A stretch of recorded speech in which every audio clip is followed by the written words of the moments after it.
So, totally geeking out. I love outlines. I love taking notes. And once I learned the outline method, I completely really just engaged with it and latched onto the vision of outlines. And if you were to look at some of my notes that I take, it literally is outline.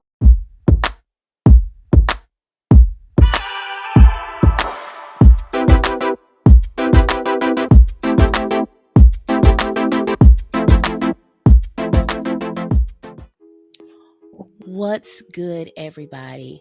This is Nicole Winsley, aka Natty Geek 78, and I am here with another episode of my I Love Writing series where I'm taking you from heartbreak to A+ essays. And you know the deal. We're here to elevate, educate, engage, and empower. And as always, I want to remind you, always embrace your inner geek. So let's get started. So, totally geeking out. I love outlines. I love taking notes. And once I learned the outline method, I completely really just engaged with it and latched onto the vision of outlines. And if you were to look at some of my notes that I take, it literally is outlined. I'm an alphanumeric girl. However, I'm going to teach you different outlines. I'm also going to teach you the function and the benefits of outlines. And I'm going to teach you 3 main outlines that you can use in your research paper or essays, and then pick the one that works for you. So let's go ahead and get started. So just what is an outline? So the overall official definition is an organizational tool that you use to keep track of all the topics and points you plan to include in any piece of writing or any type of notes that you want to maintain and keep and use later on. Now, you can do simple outlines where you just list the topics using words or phrases that you plan to cover and the order that they'll go in, or you can go big for longer papers like your dissertation outlines, and they're broken up by sections and chapters and may have full sentences, and I actually include the annotations, and we'll talk about the different types later. Now let's talk about some benefits of an outline. So the first benefit is the time. It's a time saver and the ultimate motivator, because when you know how much work you need and what to expect, your time perception upgrades instantly, and you can kind of use it as a gauge of your progress or a checklist where, hey, oh, this section is done, I can move on. This section is done, I can move on. This section is done. You get it. Now, another benefit of outlines is that it orders your information logically. So it's going to help you organize different types of new knowledge that you're learning. You also will be able to see the flaws in your research or your topic at the very beginning. So that way you're not weeks into your writing your research paper and realize you have to start over. So if something doesn't look good or doesn't flow, you notice it immediately in your outline. The last benefit, I think, for young writers is that outlining keeps you focused. Guys, there are so many sources that you're going to be finding when you're doing researching your topic that it can distract you. You literally can go down a research rabbit hole and never come out, just like Alice did. So with an outline, you A, know what to look for, and B, you know what has to be accomplished, and C, you know what comes next. The last thing I'll say about what exactly is an outline is its purpose and function. Basically, using the analogy, architect is the blueprint as writer is to outline. So an architect creates blueprints in order to build something. A writer builds or structures an outline in order to write or construct a paper. So like that architect who creates the blueprint to one day construct a building, you as the writers, you're going to create outlines to construct written work. So in essence, the more detailed the blueprint, the easier it is going to be able to build your essay. You like that, didn't you? I did too. All right, so now let's keep talking about one more thing with outlines. Outlines do have non-negotiables. They have standards just like we do. So the first standard is parallel. So you have to formulate each point in the same way. You want to use parallel forms or parallelism. Ooh, I said that right. Now, if you use nouns, then you got to proceed with nouns in your subheadings and subheading headings. If you use verbs, stick to verbs. If you start with full sentences, you got to end with full sentences all the way through. Also, subordination. Outlines is just a system of heading, subheadings, and subsections. So you want your heading to be the broad part of the topic. Your subheadings would be more specific, and then your subsections would be even more specific. So your headings are generic, subheadings and subsections are get more and more detailed and specific. Next, you got to coordinate. Outlines are all about coordination. So you have your headings and your subheadings and your subsections must match. You can't have a heading that's talking about black earrings and then you have a subheading that talks about gold earrings. That doesn't match. And so, like my homie said in Boomerang, you got to coordinate. So make sure that you coordinate. Lastly, you got division and structure. So you want to follow the 2 or more rule. You never want to have a letter A, for example, without a letter B. If you got an A, you got to have a B. If you got a 1, you got to have a 2. So every heading must have 2 subheadings. Every subheading must have 2 subsections. Go ahead and pause. And if you have any questions, go ahead and jot them down or put them in the comment, and then I'll be able to answer them for you. But this is an example of an outline. And let's look at the 4 non-negotiables. So as we can see here, it has parallelism. So we see here we have the influence of nutrition on health, and then Roman numeral 2. Notice that they are capitalized. So that's parallelism. The same structure that you used, you got to use in that. And also notice that and then the A's and B's are capitalized but lowercase, but they're still short words or phrases. Same thing for the subsections within the headings. So you have 1, 2, 3 short words and phrases. So I would say, yes, this is a bomb outline. So it meets all 4 criteria. All right. Section 2, or topic number 2 of this video, are the types of outlines. So there's 2 main styles of outlines. You can have the topic outline, which is what I used to structure the notes for this lecture video. So you can have the topic outline where you have the headings and subheadings are basically a single word or a phrase, no complete sentences. Or you could have the full sentence outline or the annotated style, where the headings and subheadings have to be in complete sentences at all times. So the entire thing is written out completely. I'll be honest, most people don't do a sentence outline when they're just doing the rough draft. They typically go to the topic as they go on in their research. Then they kind of transition to the sentence. So you might end up using both styles by the end of your research. Now, in that either topic or sentence, there are 3 main types that you can use.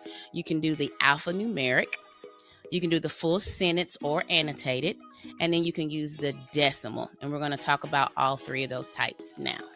So let's first start with the alphanumeric. So it's the most common. So in the alphanumeric, you're going to use alpha, letters, numeric, numbers. So you're going to use Roman numerals, letters, numbers, and periods in the headings and the subheadings. So Roman numerals are your headings. So that's Roman numeral 1, 2, 3, 4. Capital letters are going to be your subheading. That should be subheadings. So let's go back. So Roman numerals are your headings. Capital letters are going to be the major details or your subheadings. Eric numerals are going to be the subheadings underneath the headings. So it's kind of weird. Some people say Roman numerals are the headings and then the capital letters are the headings. So, but just make sure Roman numeral 1 is the main point. Roman numeral 2 is the major detail under the main point. And Roman numeral, then the lowercase numbers are like the subheadings or minor details. And then if you need even further division, you'll have lowercase Roman numerals. That means you really have some more details. Now, the pro about this, it defines and sets a hierarchy. It also allows you to align your thoughts logically, and it's easy to learn and use this in different ways. Cons, as you can see, it follows a strict structure.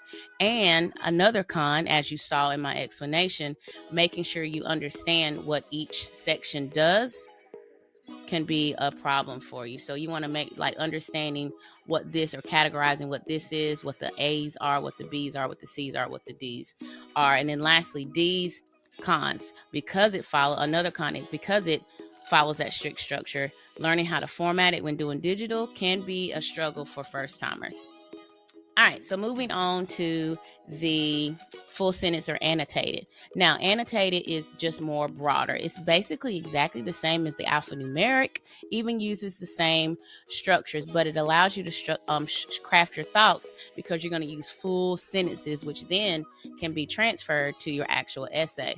Like I said, you're going to use the Roman numeral system, the same as the alphanumeric. So just refer back to the previous subheading. Prose, it's identical to the alphanumeric, so it's easy to learn and adopt. Also, another pro is it's a seamless transfer to the actual written essay. A con, it's time consuming. It takes more time to develop. You'll be in the research stage a lot.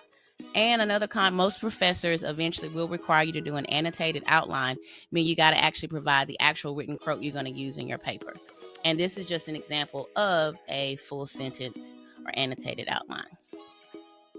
Last one, decimal. It's the least used. I do not like it at all. Now, it's the same concept as the alphanumeric, except this time you use numbers instead of the Roman numerals and the capital letters. So instead of Roman numerals for the main ideas, you're going to have 1, 2, 3, 4.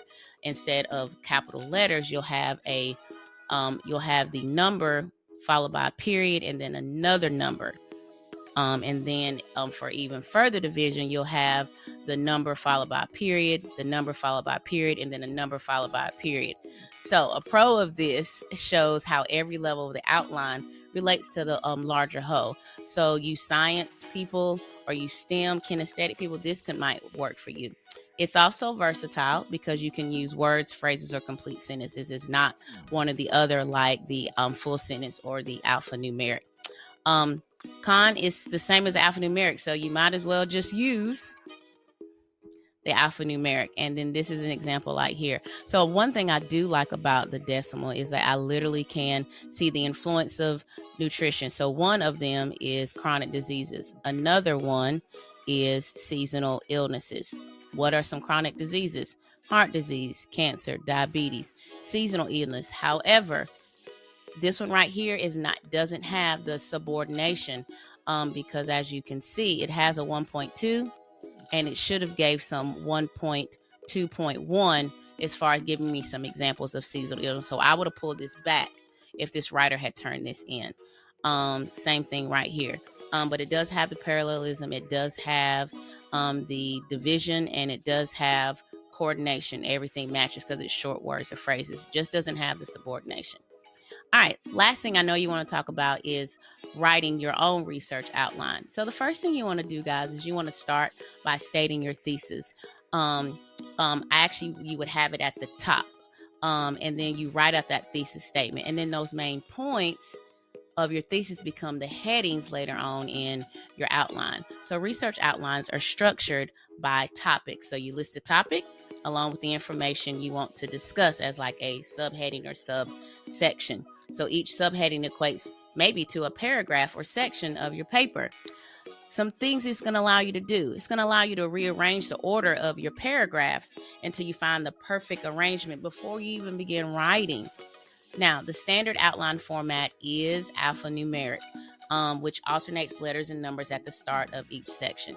So your Roman numerals are basically for like maybe the sections of your paper or your chapter. So we're talking about introduction, body paragraphs, topics, and then conclusion. Your capital letters will be the topics you're going to discuss in each of those sections: introduction, body, conclusion.